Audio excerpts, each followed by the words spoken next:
WMAR 2 News is your voice for veterans, and these last few weeks have been filled with anxiety and fear for government workers. But veterans we spoke with say now there's an added feeling of betrayal after they continue to serve their country in these jobs.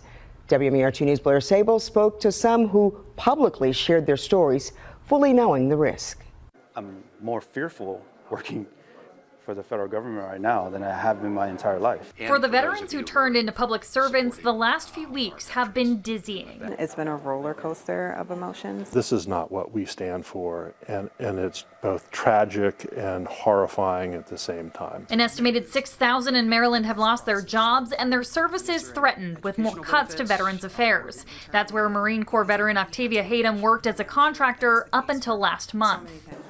We assumed that these benefits and that our country would take care of us when we are finished with our service. And for me, in large part, that has absolutely been true. The VA has been a lifeline for me. Terribly distressing.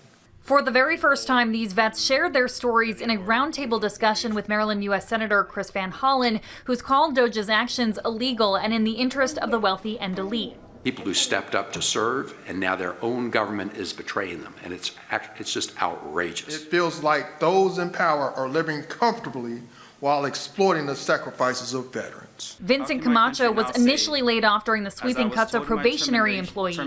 Though reinstated, he's on admin leave now. He says his time in active combat zones is nothing compared to the fear he now feels. In the back of my head, I'm still thinking, do I need to be actively looking for further employment?